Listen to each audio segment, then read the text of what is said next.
Assalamualaikum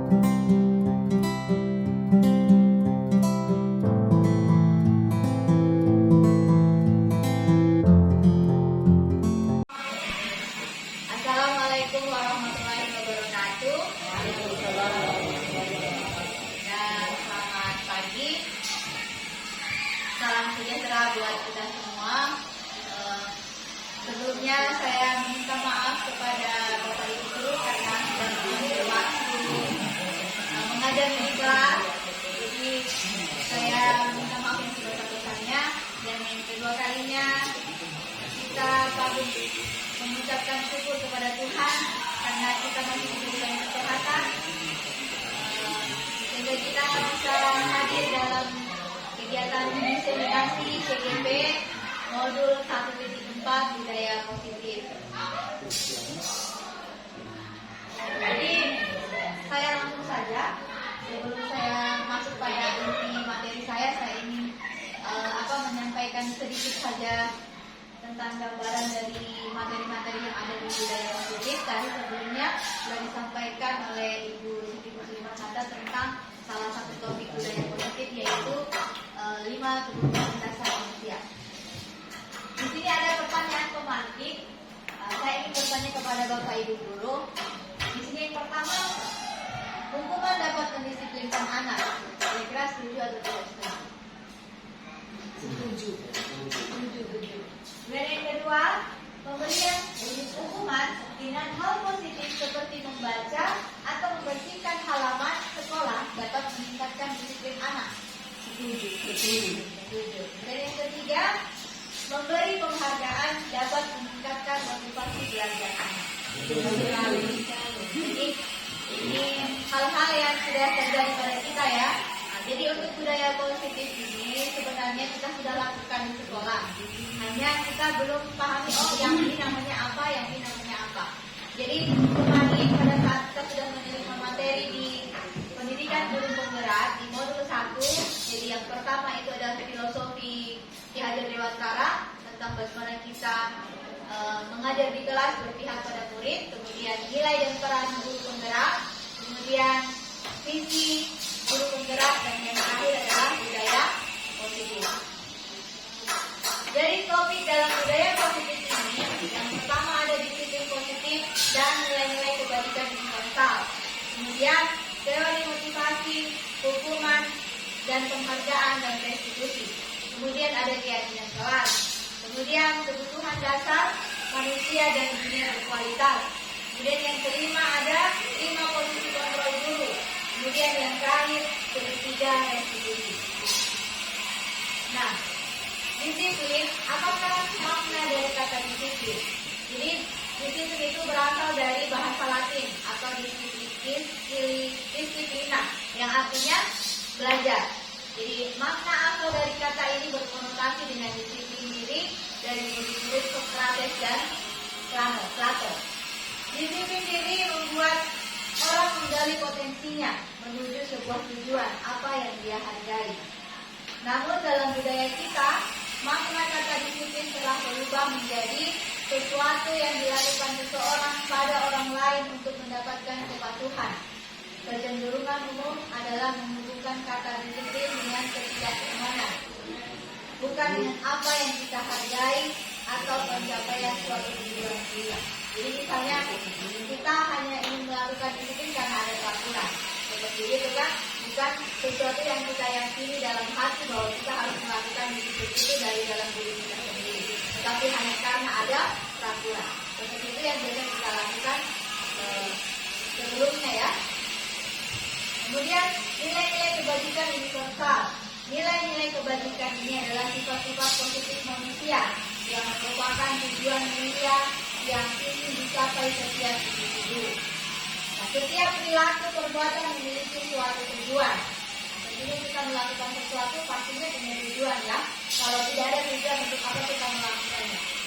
Kemudian dengan menaikkan nilai-nilai kebajikan yang diyakini seseorang, maka motivasi intrinsiknya akan terbangun.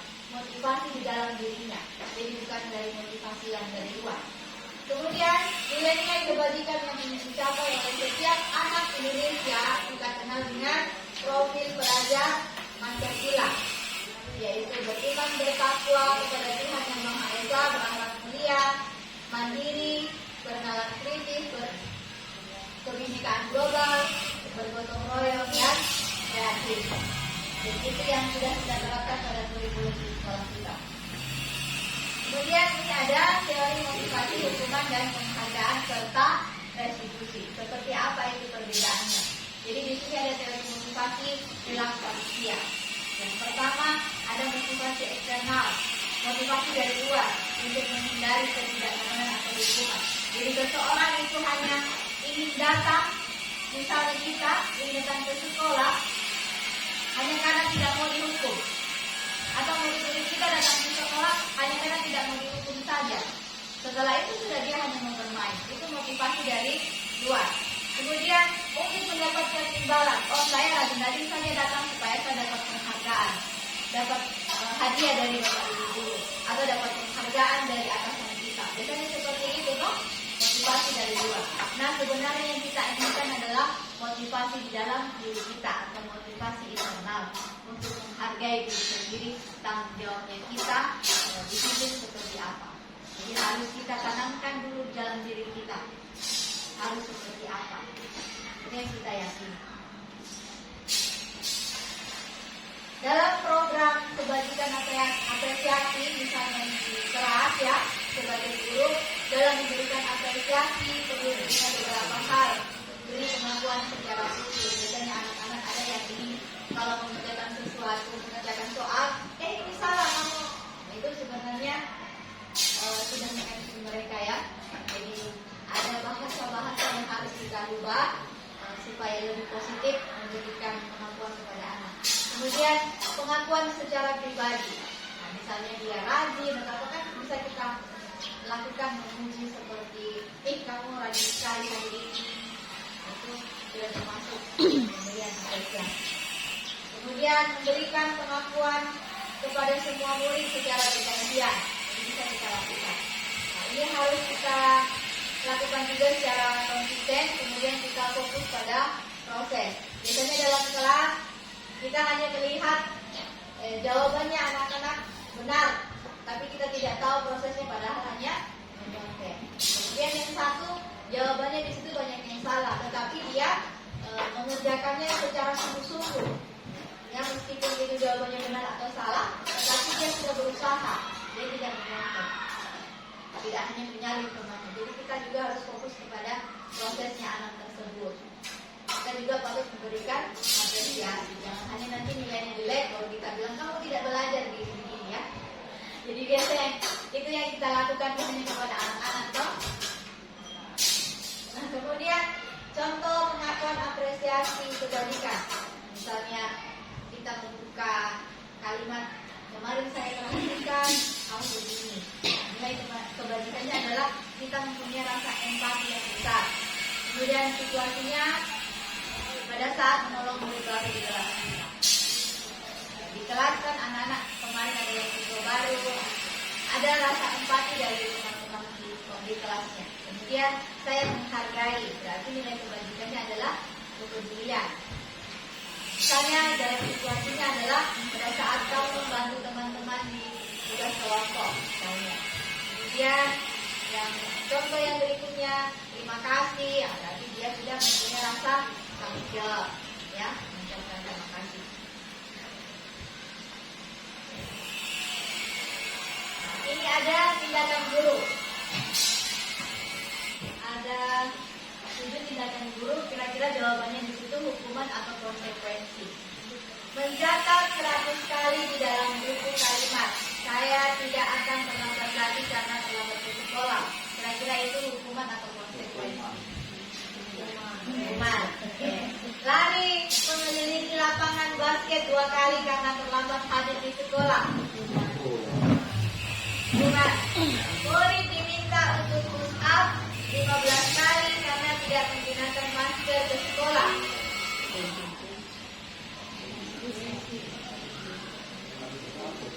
Kira-kira apa?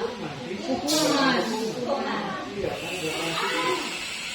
Menggantikan kertas tugas teman yang telah dicoret-coret. Konsekuensi.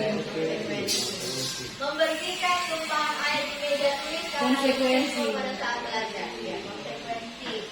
Kemudian murid disuruh untuk mengenakan sepatu seharian di sekolah karena tidak mengenakan sepatu hitam. Konsekuensi.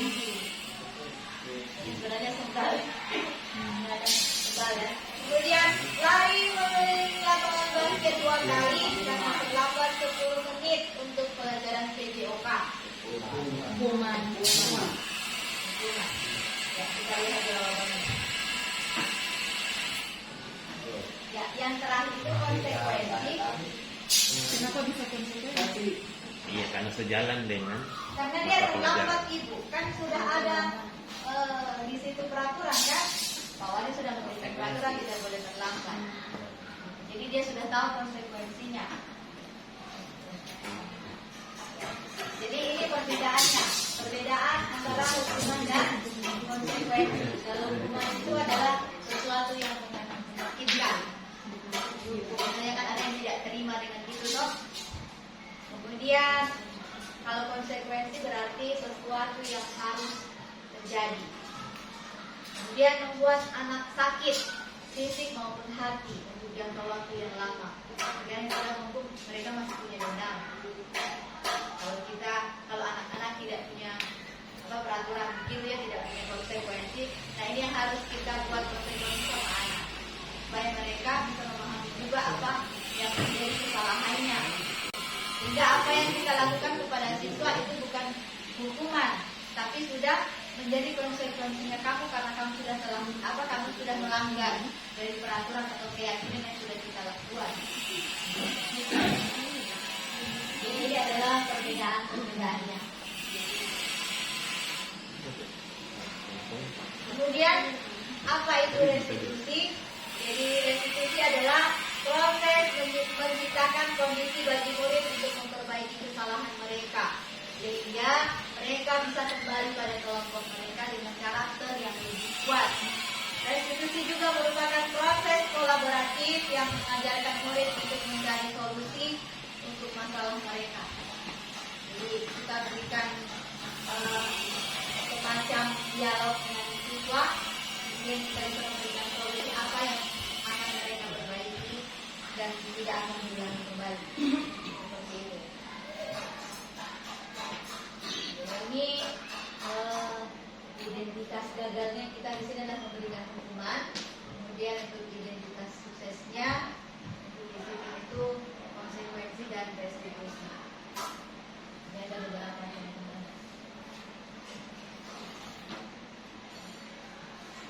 Jadi kita lanjut. 9 ciri-ciri restitusi bukan untuk menebus kesalahan, namun untuk belajar dari kesalahan. Memperbaiki hubungan, kemudian tawaran, bukan paksaan. Restitusi menuntut untuk melihat ke dalam diri. Jadi kita mengajak anak-anak untuk bisa melihat apa sebenarnya yang ada di dalam diri siswa itu. Kemudian restitusi mencari kebutuhan dasar yang mendasari tindakan, seperti tadi yang sudah dijelaskan oleh Ibu Muslimat. Pasti anak-anak melakukan seperti itu ada suatu tindakan yang mendasarinya. Misalnya tadi dicontohkan adalah si Seril, kenapa dia berbuat seperti itu? Mungkin dia ingin mencari perhatian dari kita, memberikan kasih sayang dari kita. Itu adalah suatu tindakan yang mendasari dia berbuat seperti itu. Kemudian restitusi diri adalah cara yang paling baik. Restitusi fokus pada karakter, bukan tindakan. Restitusi fokus pada solusi. Kemudian restitusi mengembalikan murid yang berbuat salah pada kelompok. Jadi ini ada keyakinan kelas. Untuk keyakinan kelas ini di kelas 7 dan kelas 8 alhamdulillah sudah saya buat bersama anak-anak. Kemudian di kelas 9 wali kelas Ibu Muslimat sudah dilakukan juga.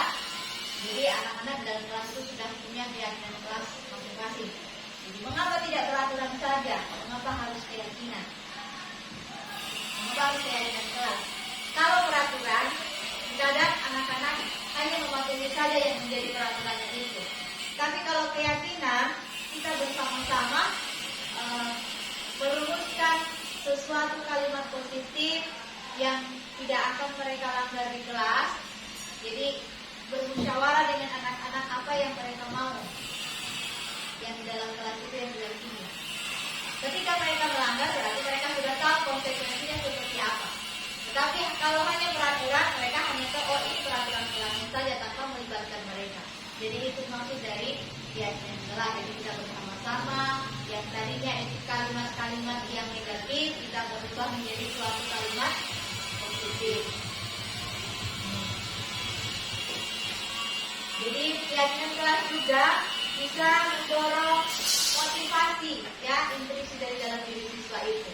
Misalnya dia menginginkan kemarin, oh ibu saya sebelumnya saya sering lambat mengerjakan tugas, jadi sekarang saya ingin bertanggung jawab mengumpulkan tugas tepat waktu.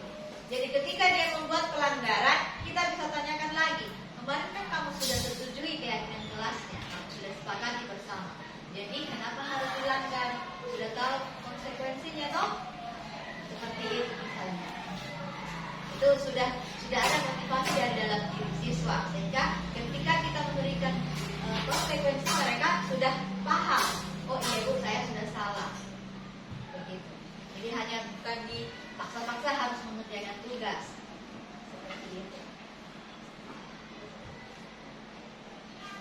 Nah ini ada peraturan, kemudian ada keyakinan kelas. Kira-kira kalau di peraturan di sini selalu kembalikan buku ke tempatnya. Ini biasa kan yang kita lihat di perpustakaan ada peraturan seperti ini. Tapi kalau yang nilai keyakinan kelasnya apa? Misalnya di sini. Kemudian dilarang mengganggu orang lain. Keyakinan kelasnya apa? Hadir di sekolah 15 menit sebelum pembelajaran dimulai.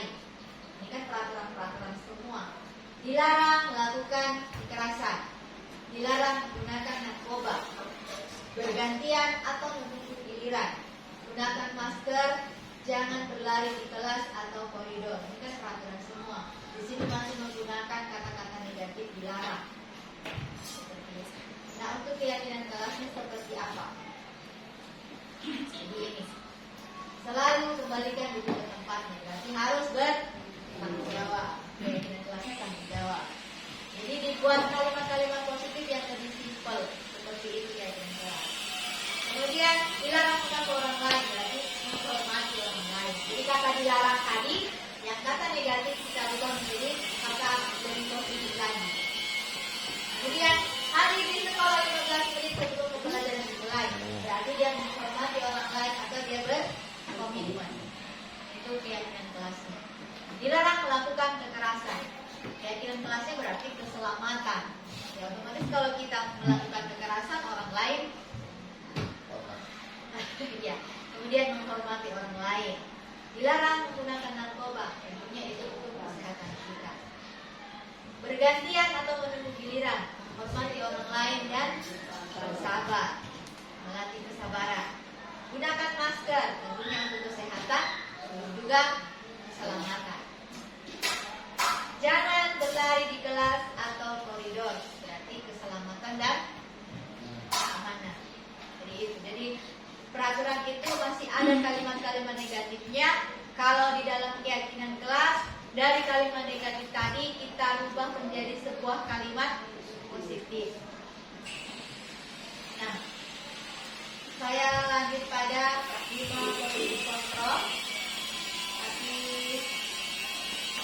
sebelumnya saya ingin memberikan sebuah video.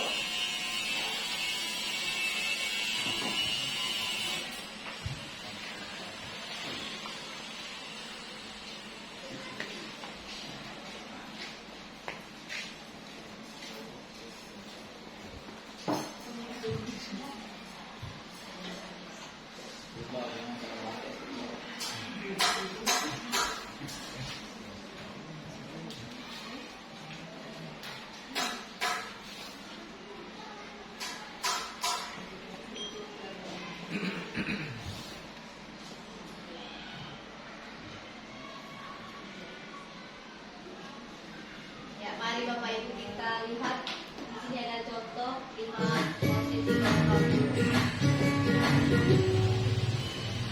Salam bahagia Ibu dan Bapak Guru hebat. Dalam penerapan disiplin positif restitusi, salah satu program yang dikembangkan adalah 5 posisi kontrol.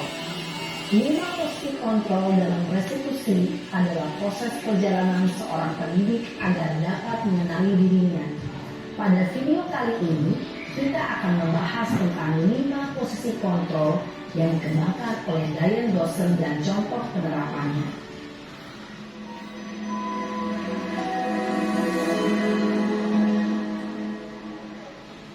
5 posisi kontrol itu adalah 1. Posisi penghukum. 2.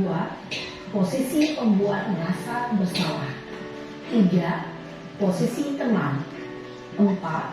Posisi pemantau atau monitor. Dan 5. Posisi manajer.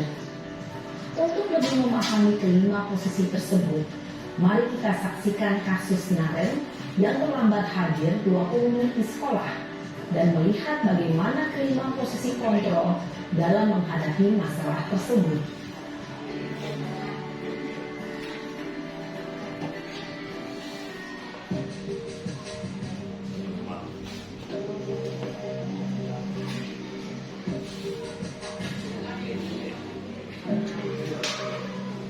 Naren!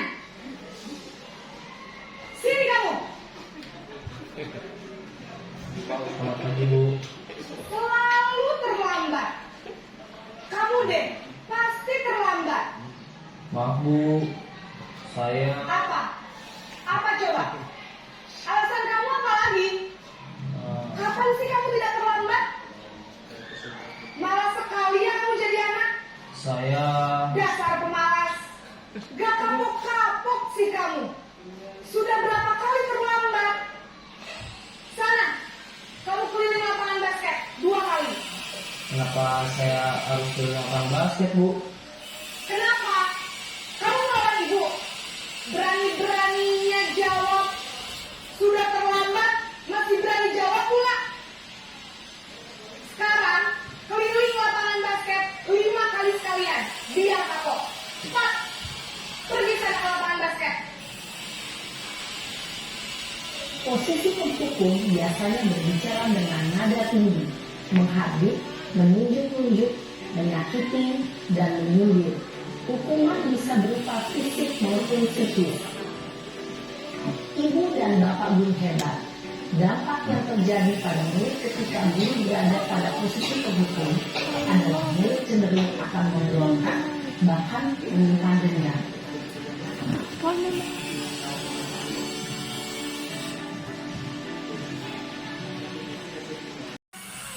Terus, sekarang ibu harus tulis apa yang di buku absen?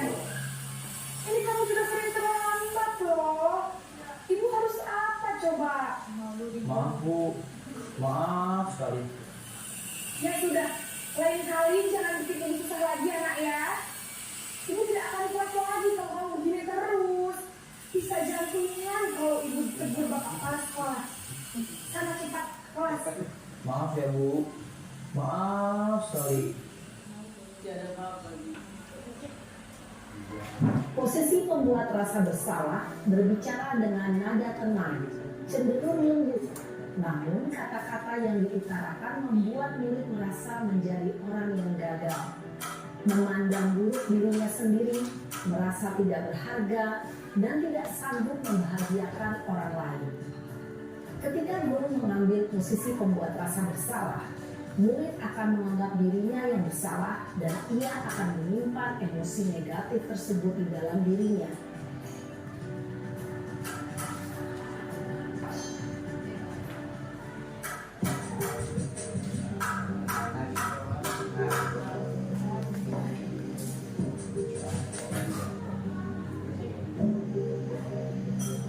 Naren!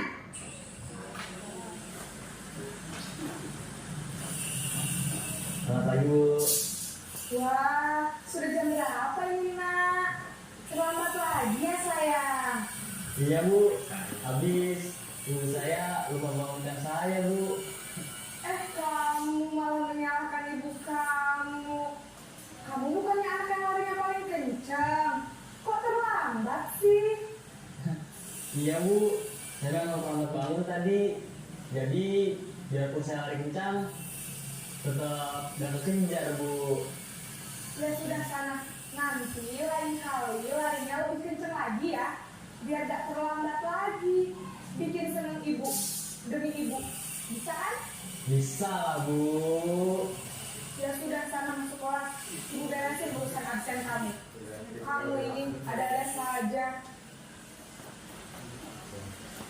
Dalam posisi teman, guru berbicara dengan nada suara ramah, akrab, cenderung bersenda gurau untuk menjaga suasana tetap santai. Murid akan merasa senang, aman, dan akrab dengan guru. Identitas yang tercipta adalah identitas sukses atau berhasil. Namun, perlu diingat, karena ini masih dorongan eksternal, maka ada faktor ketergantungan dari murid kepada orang tertentu. Di sini, guru absen ya, sehingga di lain waktu, murid bisa berperilaku baik, namun hanya pada orang-orang tertentu saja.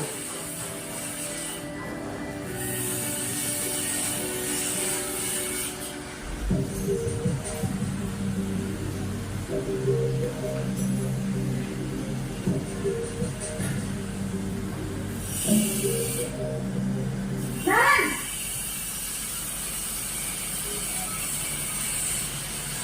Selamat pagi Bu. Naren, apa peraturan sekolah kita tentang jam berapa kita harus masuk sekolah, nak? Kita harus di sekolah jam 7 Bu. Iya betul, sekarang sudah jam 7.20. Naren sudah tahu konsekuensinya jika terlambat hadir. Paham Bu. Saya harus tinggal kelas pas jam istirahat selama 20 menit. Iya benar, konsekuensinya demikian. Jadi nanti jam 9.30 pas istirahat, kamu harus tinggal di kelas, kerjakan tugas tambahan untuk ketertinggalan kamu, ya? Baik Bu. Posisi pemantau mengandalkan penghitungan atau data untuk mengontrol murid. Guru mengarahkan murid berdasarkan peraturan dan konsekuensi. Seorang pemantau menunjukkan bahasa tubuh dan ekspresi wajah yang datar dan cenderung formal.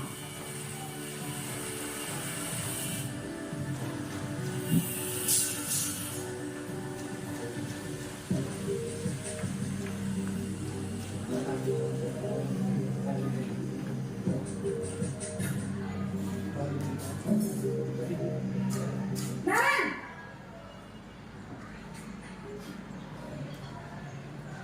Selamat pagi Bu. Selamat pagi, Naren. Maaf Bu, saya terlambat. Iya, sekolah masuknya jam 7, sekarang sudah jam 7.20. Jadi sekarang bagaimana ini, Naren? Maaf Bu, saya lupa setel alarm saya semalam. Baiklah, menurut kamu, keyakinan sekolah yang mana yang perlu kamu tingkatkan? Menghargai diri sendiri dan orang lain mungkin ya Bu. Setuju. Jadi, apakah Naren meyakini prinsip saling menghormati tersebut? Iya Bu, saya meyakininya.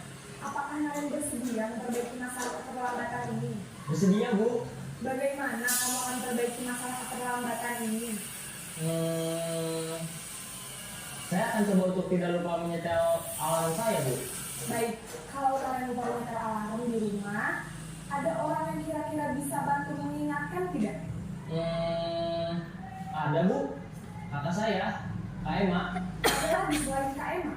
Selain Kak Emma, ada ibu saya. Baik, jadi yang mengingatkan Naren adalah Kak Emma dan ibu kamu ya?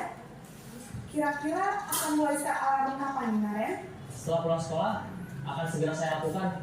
Baik, jadi Naren akan setel alarm untuk bangun besok pagi dan akan diingatkan oleh kakak dan ibunda Naren ya. Ada lagi yang mungkin perlu dilakukan, Naren, agar tidak terlambat bangun lagi. Tidak ada Bu. Baik, Naren, terima kasih untuk kerjasama kamu. Sekarang kamu perlu kembali ke kelas untuk belajar. Baik Bu, terima kasih. Posisi manajer adalah posisi kontrol yang disarankan untuk membimbing murid memiliki sikap disiplin yang positif, yaitu murid yang mandiri, bertanggung jawab, dan dapat memecahkan masalah. Tujuan dari posisi ini adalah agar murid dapat berefleksi atas tindakannya. Guru akan terus memberikan pertanyaan-pertanyaan bermakna, sehingga membuat murid dapat belajar dari kesalahannya dan mencari sebuah solusi untuk menyelesaikannya. Ibu dan Bapak guru hebat, setelah mengamati adegan kelima posisi kontrol tadi, kira-kira posisi mana yang paling ideal? Posisi mana yang dapat menunjang motivasi intrinsik murid? Ya, tentu posisi manajer. Posisi ini memang posisi ideal yang ingin dituju setiap pendidik. Pada posisi inilah, guru dapat menerapkan disiplin positif yang berpihak pada murid, yang memerdekakan murid. Perjalanan seorang pendidik tentunya tidak mudah untuk sampai pada posisi seorang manajer. Namun, tujuan kita pasti, yaitu menciptakan murid-murid yang mandiri, merdeka, dan bertanggung jawab. Semoga penggambaran 5 posisi kontrol yang telah diperlihatkan ini dapat menjadi ajang refleksi bagi kita semua, agar dapat terus mengasah dan menerapkan disiplin positif yang memerdekakan murid. Mari terus berlatih dan bersemangat. Selamat menerapkan.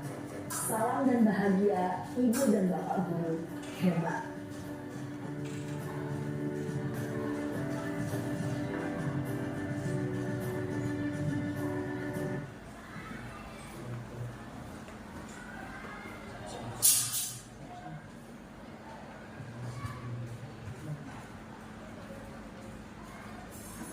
Ya, jadi itu tadi adalah contoh dari 5 posisi kontrol guru ya. Tentunya kita semua sudah pernah menerapkan seperti itu. Nah, tetapi untuk menjadi posisi manajer itu semuanya kita masih harus belajar, kemudian kita merefleksi diri kita masing-masing, dan tentunya siswa juga harus kita tanamkan dalam dirinya tentang keyakinan kelas tadi ya, keyakinan sekolah.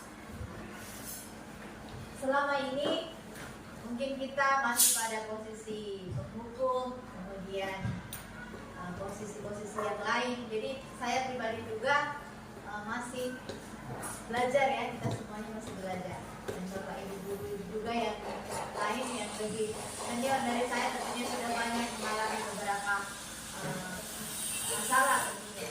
Tapi kita semua jangan sampai berputus asa. Kita harus tetap belajar untuk memerdekakan diri kita. Jadi itu tadi posisi kontrol. Jadi untuk identitas gagalnya,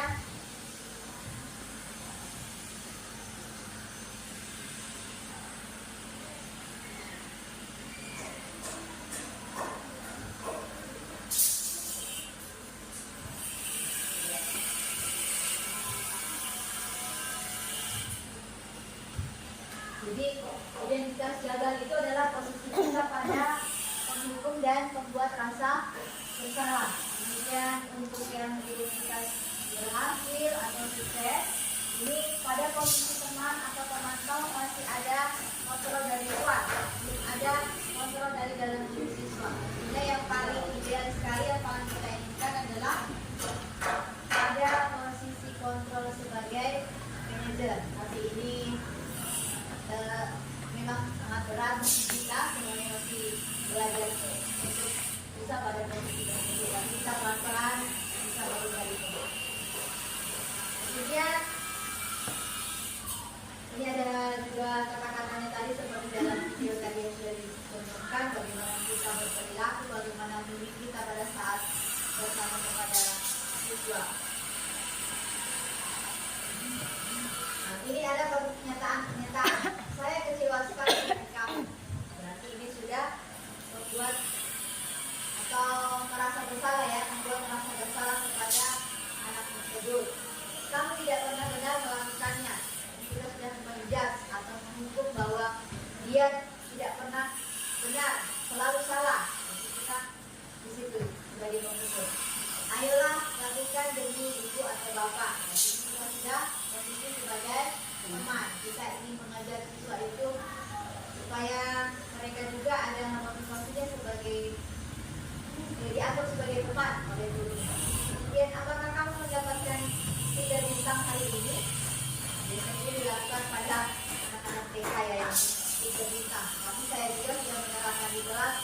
dinilai ada bintang 1 sampai 5 ini sebagai pemantau.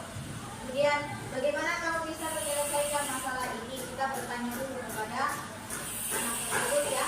Kita meminta kesempatan dia untuk menyampaikan apa yang dia mau. Ini sebagai posisi manajer. Kemudian kamu selalu yang paling terakhir. Kita selalu menjadi dia mengumpul atau mengerjakan tugas selalu yang paling terakhir. Padahal kita tidak tahu mungkin dia punya masalah lain. Nah, itu adalah posisi sebagai. Nah, untuk yang terakhir ini adalah segitiga restitusi. Segitiga restitusi ini ada 3. Yang pertama adalah menstabilkan identitas, kemudian validasi kebutuhan, dan yang terakhir adalah menanyakan keyakinan. Nah, pada menstabilkan identitas ini adalah tujuannya untuk membuat anak yang merasa gagal karena berbuat salah menjadi positif terhadap dirinya.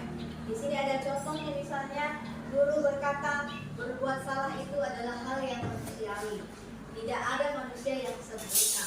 Bapak atau ibu juga pernah membuat salah. Kita pasti bisa menyelesaikan permasalahan ini. Bapak atau ibu tidak tertarik untuk mencari tahu siapa yang benar, siapa yang salah. Kemudian bapak atau ibu lebih tertarik untuk menyelesaikan masalah. Kalau kamu menyalahkan dirimu sendiri terus-menerus, apakah kamu bersikap baik kepada dirimu sendiri? Karena kan ada anak yang seperti itu. Nah, seperti kemarin juga ada masalah yang sandrika, ya. Itu juga kalau saya melihat dia terus-menerus juga menyalahkan dirinya. Ini nanti tidak kita semua bisa menerapkan segitiga restitusi. Kemudian yang kedua, validasi kebutuhan. Ini untuk membantu murid mengenali basicnya dia, kebutuhannya dia yang ingin dipenuhinya ketika melakukan kesalahan itu. Kemudian pada dasarnya setiap tindakan manusia tujuannya adalah memenuhi kebutuhan dasar, apakah itu penguasaan, kebebasan, kasih sayang, dan rasa diterima, kesenangan atau bertahan hidup. Nah, ini contoh-contohnya, misalnya guru berkata, kamu bisa saja melakukan hal yang lebih buruk, tapi kami tidak melakukannya, kan? Kemudian kamu pasti punya alasan mengapa melakukannya. Itu contoh kata-katanya memvalidasi kebutuhan. Apa yang penting bagi kamu? Kamu boleh tetap berusaha menjaga sikap itu, tapi tambahkan sikap yang lain yang baru. Kemudian, maukah kamu belajar secara lain untuk tindakan yang kamu butuhkan tanpa harus mengumpul? Apakah kamu bisa melakukan dengan lebih baik besok lagi? Itu contoh-contoh pertanyaan kita. Dan yang terakhir, menanyakan keyakinan. Anak melihat kesalahannya dihubungkan dengan norma sosial dan nilai-nilai yang mendasari manusia berinteraksi dengan orang lain. Jadi sudah ada keyakinan di dalam siswa tersebut. Menanyakan dulu. Guru berkata, apa nilai yang kita percaya di kelas atau di sekolah kita? Kita tanyakan dulu saja. Kemudian nilai-nilai yang diperlukan apa yang telah kita sepakati? Jika anak juga tahu di mana letak kesalahannya tadi, dong. Kelas yang ideal itu seperti apa? Kemudian kamu ingin jadi anak yang seperti apa? Kemudian apa yang kamu rasakan ketika kamu melakukan itu? Kamu menjadi orang yang seperti apa? Saya rasa ini semua sudah pernah kita lakukan, tapi kita tidak tahu ini sebenarnya masuk pada apa, misalnya di segitiga restitusi, kan? Jadi apakah itu menstabilkan identitas, kemudian validasi kesalahan, kemudian yang terakhir menanyakan keyakinan. Jadi saya sudah yakin bahwa Bapak Ibu sudah melakukan ini semua, cuma kita belum tahu ini masuk di mana. Jadi itu penyampaian dari saya tuliskan sampai di sini. Saya sekali lagi mohon maaf apabila ada salah-salah kata, dan saya di sini juga tidak bermaksud untuk menggurui Bapak Ibu guru semua. Hanya kami berdua ingin melakukan praktik baik apa yang sudah kami dapatkan dalam pendidikan guru penggerak. Nah, untuk yang terakhir juga ada contoh video untuk penerapan segitiga.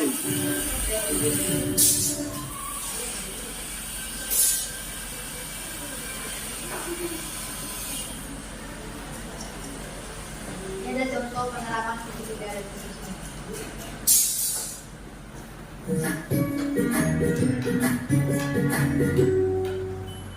Salam dan bahagia Ibu dan Bapak Guru hebat. Pada video kali ini kita akan membahas tentang salah satu program disiplin positif yang diterapkan di lingkungan sekolah yang dikenal dengan nama restitusi.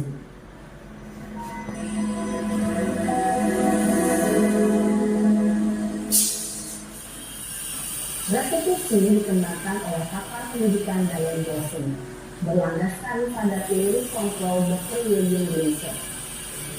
Segitiga restitusi adalah suatu proses dialog yang dijalankan oleh guru atau orang tua agar dapat menghasilkan murid yang mandiri dan bertanggung jawab. Pada saat guru di posisi manajer, aspek yang dikembangkan pada murid adalah motivasi intrinsik, sehingga penanaman nilai-nilai kebajikan dapat tumbuh dan berkembang menjadi suatu kebiasaan positif yang akhirnya membentuk karakter murid. Proses dialog ini terdiri dari 3 langkah yang digambarkan pada ketiga sisi pada segitiga restitusi. Sisi pertama adalah menstabilkan identitas. Sisi yang kedua adalah validasi tindakan yang salah. Dan sisi yang ketiga adalah menanyakan keyakinan. Ibu dan Bapak Guru, berikut ini akan ditunjukkan bagaimana seorang guru berada dalam posisi manajer menggunakan penerapan segitiga restitusi.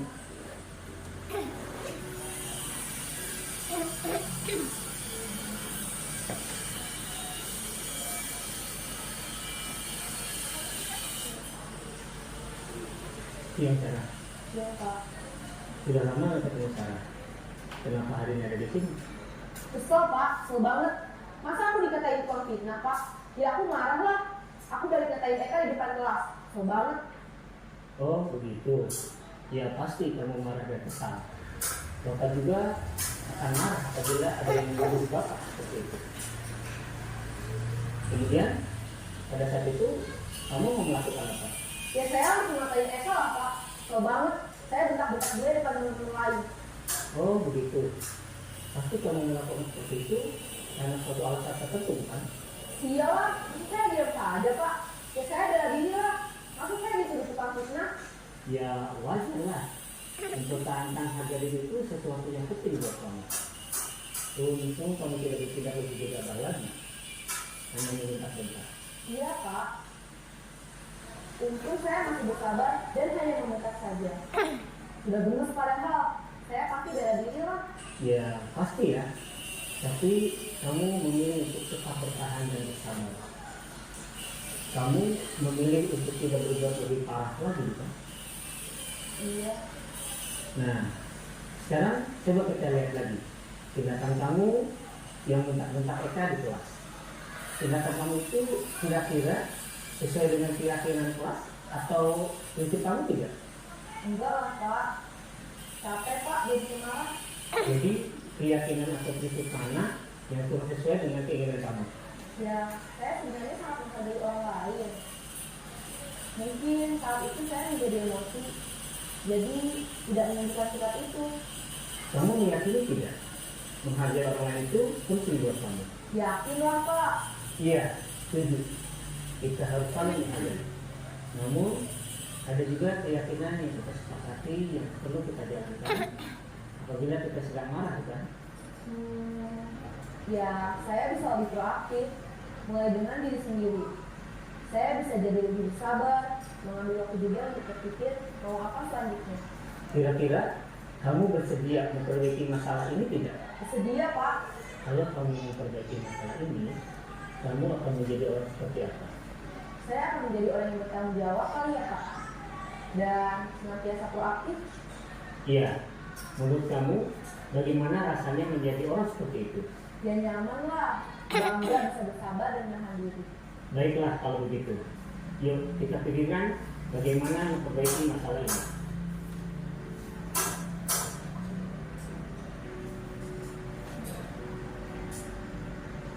Ibu dan Bapak guru hebat, baru saja kita menyaksikan contoh bagaimana seorang guru berada dalam posisi manajer menggunakan penerapan segitiga restitusi. Mari kita bahas satu persatu. Pada sisi pertama, menstabilkan identitas berdasarkan pada prinsip bahwa membuat kesalahan adalah bagian dari proses pembelajaran. Sisi pertama dari segitiga ini berperan menggeser identitas murid dari identitas gagal ke identitas sukses. Murid yang sedang bertingkah laku yang tidak pantas atau menarik diri saat itu sedang mengalami identitas gagal. Bila kita memilikinya, maka posisinya tidak akan berubah. Kita bisa mengajukan pernyataan-pernyataan ini. 1. Membuat kesalahan sesuatu yang wajar. 2. Manusia tidak ada yang sempurna. 3. Kita bisa memperbaiki masalah ini. 4. Saya tidak menanyakan kesalahannya. Saya lebih fokus bagaimana memperbaiki masalah ini. 5. Apakah saat ini kamu pernah menjadi orang yang baik untuk diri sendiri? Pada sisi kedua, validasi tindakan yang salah berlandaskan pada prinsip bahwa setiap perilaku berupaya memenuhi suatu kebutuhan tertentu. Guru yang telah memahami teori kontrol akan bergeser dari pemikiran stimulus respons menjadi proaktif dan mencoba untuk mengenali tujuan dari perilaku murid, mengenali dan mengakui kebutuhan murid ini dapat memperbaiki hubungan dengan murid tersebut. Pernyataan atau pertanyaan bisa disampaikan dengan nada suara tidak menghakimi atau memojokkan, sehingga dapat mengembalikan murid pada posisi positif. 1. Kamu bisa saja bertindak lebih gegabah lagi dari ini. 2. Kamu bukan melakukannya tanpa suatu alasan tertentu. 3. Kamu melakukannya karena mempertahankan sesuatu yang penting bagimu. 4. Mungkin kamu bisa mempelajari suatu perilaku baru yang lebih efektif. Bersediakah kamu mempelajarinya? Selanjutnya, kita akan simak sisi terakhir, yaitu menanyakan keyakinan. Teori kontrol menyatakan bahwa pada dasarnya kita termotivasi secara prinsip. Pada saat perilaku yang salah telah divalidasi dan identitas sukses telah stabil, maka murid telah siap mengalihkan keyakinan-keyakinannya dengan tindakannya yang salah dan pemikirannya telah bergeser ingin menjadi orang yang dituju. Pertanyaan-pertanyaan ini dapat mengalihkan keyakinan-keyakinan yang diambil murid. 1. Sebagai keluarga atau kelas, apa yang kita yakini? 2. Nilai-nilai apa yang telah kita sepakati? 3. Seperti apa gambaran sebuah kelas yang ideal bagi kami? 4. Kamu ingin menjadi orang seperti apa?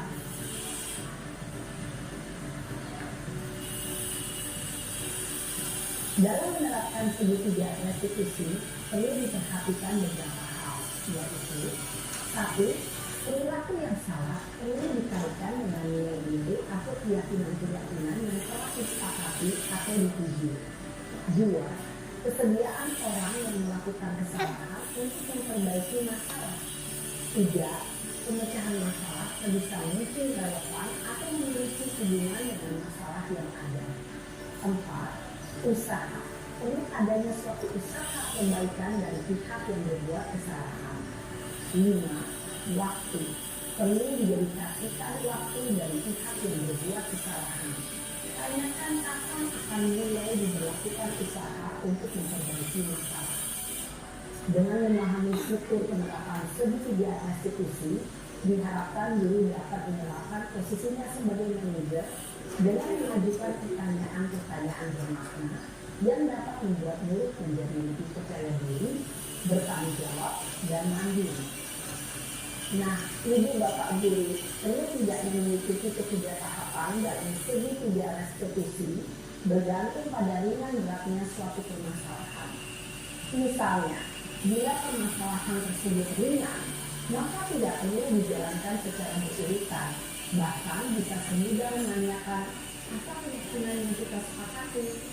Dengan menjalankan segitiga restitusi, dengan mengajukan pertanyaan-pertanyaan bermakna, diharapkan murid menjadi lebih puas secara pribadi, dapat membuka wawasan diri agar dapat menyelesaikan permasalahannya sendiri, semakin percaya diri, mandiri, dan merdeka. Salam dan bahagia, Ibu Bapak Guru hebat.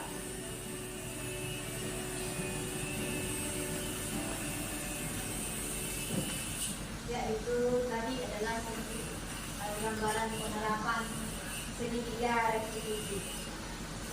Jadi sebelumnya saya minta saran atau masukan dari Bapak Ibu semua. Saya persilakan jika ada yang ingin menanggapi. Ya, saya pakai cek dulu. Ya, assalamualaikum warahmatullahi wabarakatuh. Iya, menarik sekali ini tentang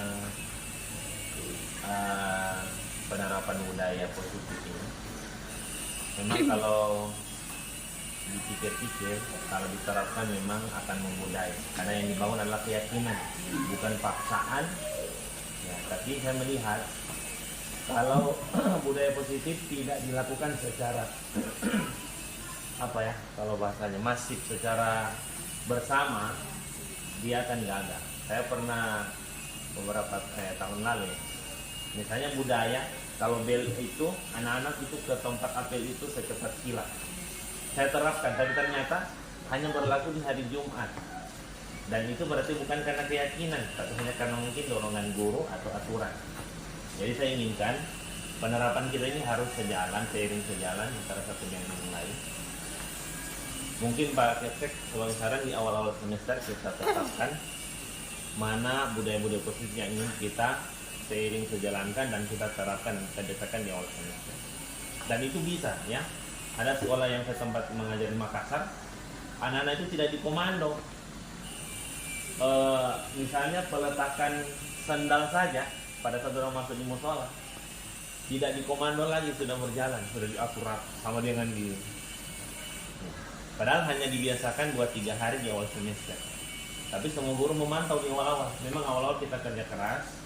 Ya, jadi bahasanya lebih baik yang berat itu mendisiplinkan, yang kita jalankan mendisiplinkan. Dia salah, kita tegur dia. Itu mendisiplinkan berat. Tapi kalau kita mengajar mereka untuk mendisiplinkan diri itu lebih jangka panjang. Dia akan terbentuk suatu. Jadi barangkali saran saya ke depan kita lakukan secara bersama sehingga anak-anak memang yang terbentuk adalah keyakinan, bukan paksaan. Terima kasih. Terima kasih Pak Said. Dari Bapak ada di sini. Tambahan saran. Oke, terima kasih. Assalamualaikum warahmatullahi wabarakatuh. Jadi kalau kita menyimak apa yang disampaikan tadi memang sangat baik.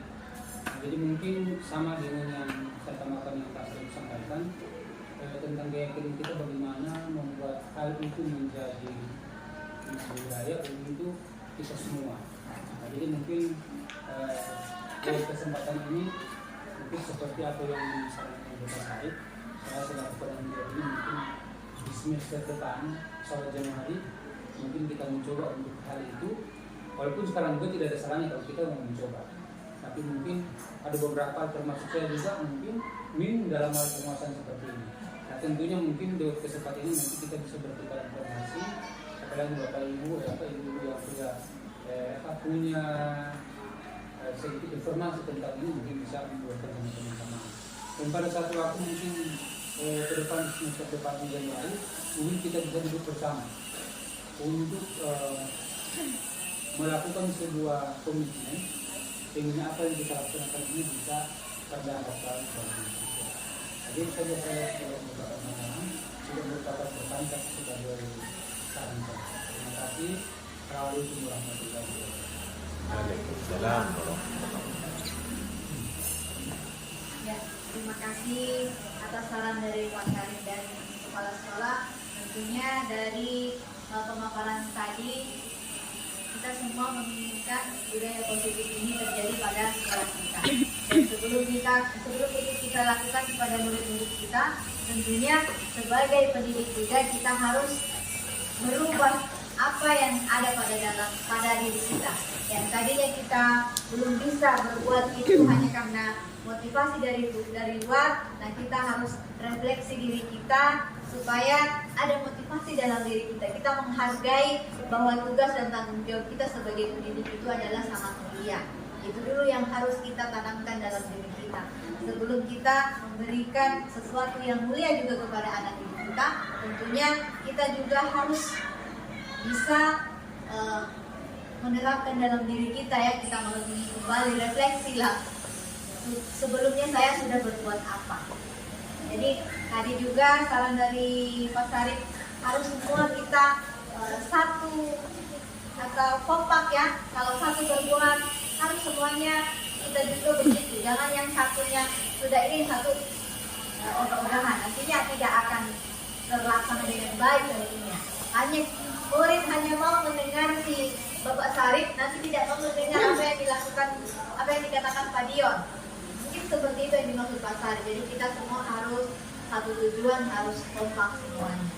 Jadi terima kasih sarannya. Kita semua berbenah diri ya, termasuk saya juga masih belajar, dan Bapak Ibu guru juga yang sudah senior, saya rasa sudah banyak pengalamannya, tinggal kita bagaimana untuk lebih memantapkan diri lagi. Ya, terima kasih. Demikian pemaparan dari kami. Saya akhiri. Wassalamualaikum warahmatullahi wabarakatuh.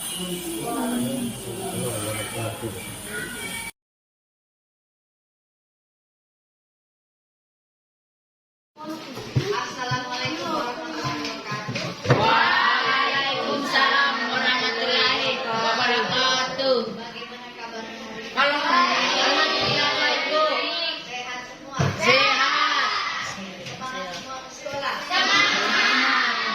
Jadi hari ini di kelas 7B, Ibu perhatikan ada kegiatan kelasnya. Sekarang kita mau buat kegiatan kelas di kelasnya kalian. Jadi itu adalah sesuatu kalimat-kalimat yang baik ya, yang akan membuat sebuah kata dari kamu, dan nantinya kalau dilakukan berarti ada konsekuensinya ya.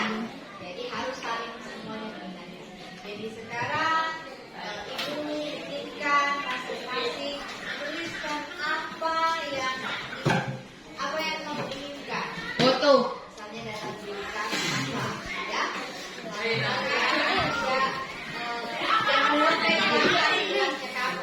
Gitu ya. Oke, jadi bagikan tulisan ya.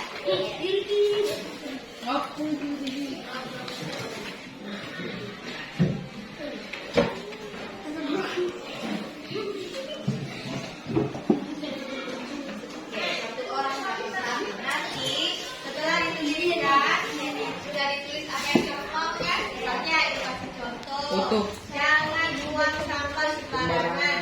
Mau di kelas kan supaya ada sesuatu yang indah, ada sesuatu yang harus kalian jadikan patokan buat di kelas ya. Jadi jangan melanggar. Jadi kalau yang melanggar nanti punya konsekuensi atau punya sanksinya. Jadi ditulis sama orang kamu, baru di bawahnya ditulis namamu ya. Yeah.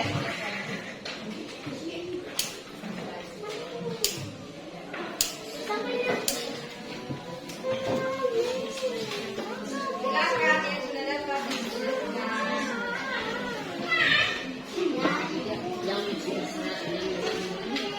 Saya ingin foto motor, pesawat.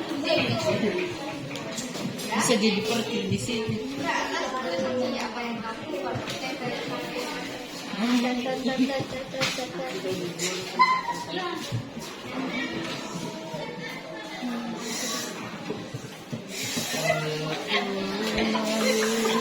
ya keinginan kamu ya kan juga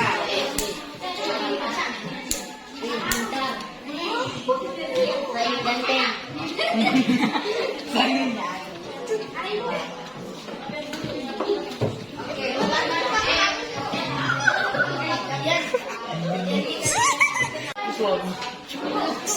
bisa jadi anak mantis.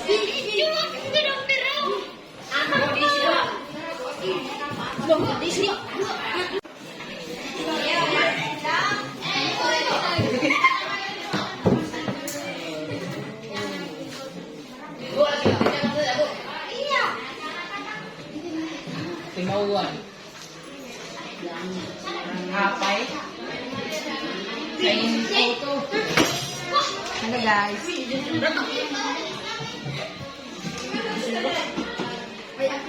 Nih, jangan sembarangan sih. Perhatikan kelas B nomor 3.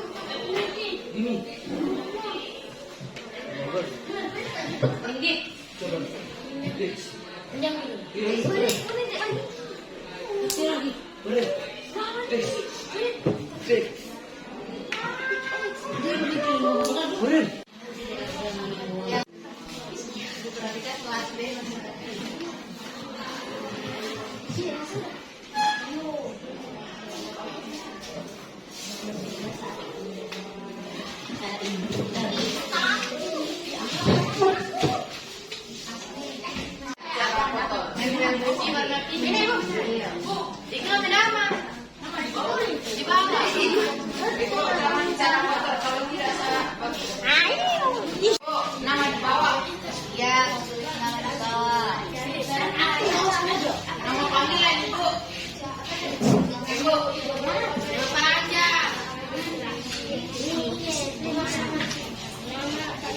Apa ya? Kaca.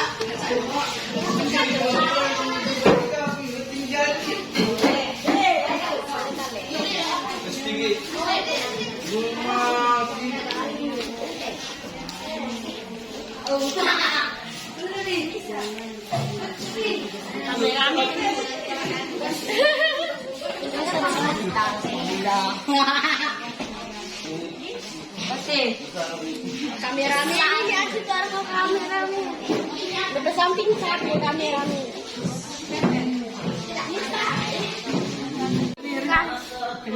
Kameramen. Saya ingin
kalian tuliskan apa yang kalian inginkan untuk di kelas kalian semua, ya. Jadi Ibu lihat dulu. Ini Najwa bilang tidak boleh berisik saat pembelajaran dimulai. Kalau ada yang bilang datang ke sekolah tepat waktu, jangan buang sampah, jangan buang sampah. Ada berapa ini ya buang sampah? Ada yang buang sampah 1, 2, 3, ada berapa orang ini ya? Ada yang bilang jangan buang sampah sembarangan. Ya. Jadi kita merubah sebuah kata jangan itu menjadi kalimat yang baik. Tadi kan kamu ingatkan jangan buang sampah sembarangan. Jadi harus dirubah kalimatnya menjadi buang sampah pada tempatnya. Gitu ya? Jangan. Jadi yang pertama apa? Buanglah sampah pada tempatnya. Satu buanglah.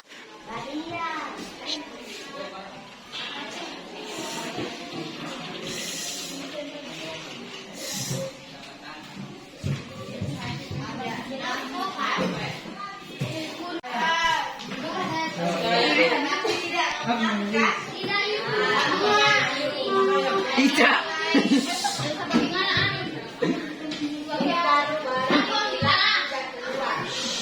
Baru dibilang sudah keluar.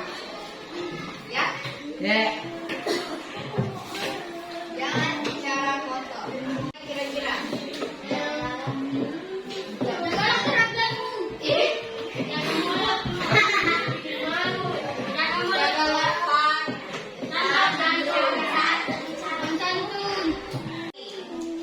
Apa kira-kira yang bagus? Saling nyanyi.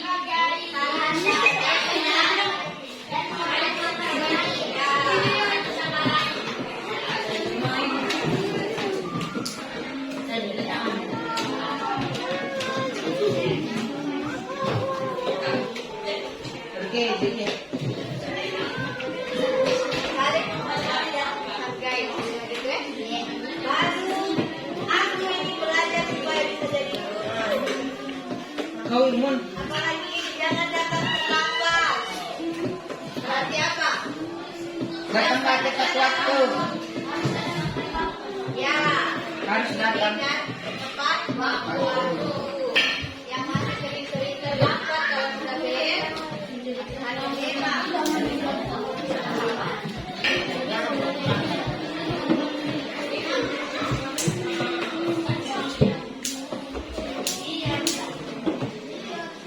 Kemudian ada lagi. Kartunya saya ingin membaca buku supaya berarti di sini kita buat kalimatnya apa? Fokus dalam membaca buku. Iya, fokus dalam belajar. Ini sudah menyangkut semua ini. Kalau yang suka-suka keluar berarti tidak fokus belajarnya di kelas. Ya, jadi lakukan ini seperti itu. Apa? Fokus dalam belajar. Ini jangan keluar saat pembelajaran, itu sudah masuk di sini ya. Kemudian jangan malas-malas mengumpulkan tugas sesuai. Ya, mengumpulkan tugas apa?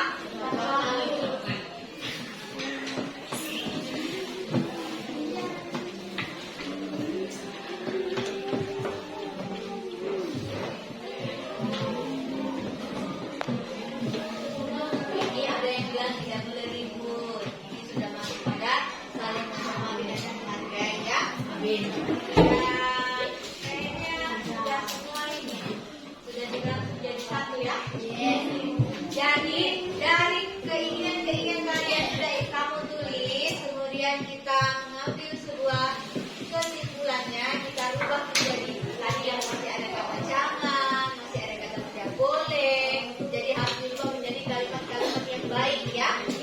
Ini sudah dibuatkan kalimatnya yang baik-baik dan bukan tidak ada lagi kata-kata yang menunjukkan kata jangan, kata tidak boleh ya, kata dilarang begitu. Biar berubah seperti ini. Nah sekarang kira-kira ini kalian bisa sepakati tidak? Bisa. Bisa diyakini di kelas tidak? Bisa. Kalau masih ada yang suka masuk kelas lambat-lambat bagaimana? Tempeleng. Konsekuensinya apa? Tempeleng. Bayar. Jadi nanti konsekuensinya ada dari wali kelasnya ya. Tapi harus kalian tanamkan dalam diri kalian bahwa saya harus seperti ini di kelas, ya. Jangan lagi sesuatu yang kamu inginkan buat kamu, buat kelas, buat kamu lakukan. Berarti kamu tidak bertanggung jawab dengan apa yang sudah kalian sepakati. Boleh? Boleh. Jadi ini nanti kita buat dalam bentuk poster, nanti kita buatkan. Nanti kita tempel di kelas. Tidak boleh lagi ada yang suka keluar masuk. Kalau ada ibu guru atau pak guru mengajar, ya. Harus Oke, sudah dipahami semua ya? Ya. Tepuk tangan dulu buat kita semua.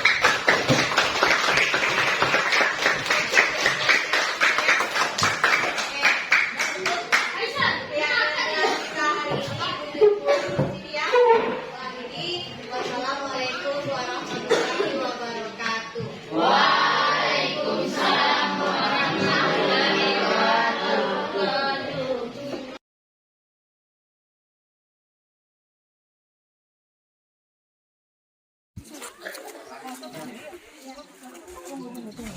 Bukan di pinggir.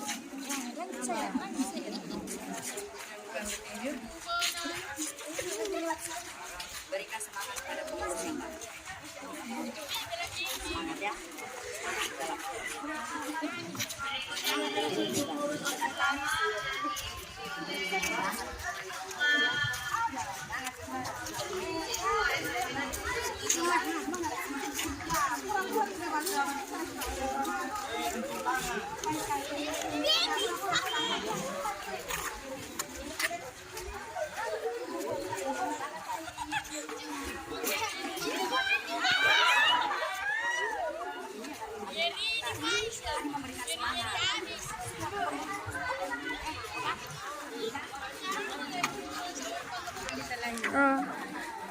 Jangan dicium.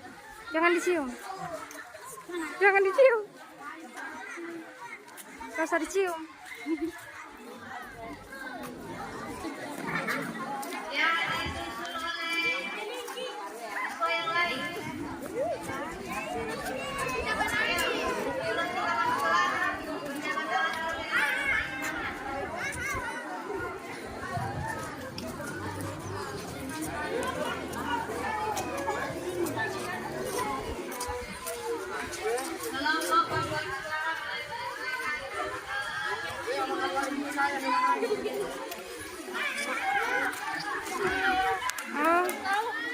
Oke, jangan dicium.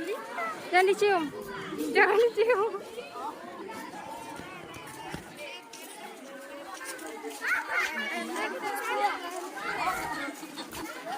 Tak usah dicium. Tak usah dicium, jangan dicium. Jangan. Oke.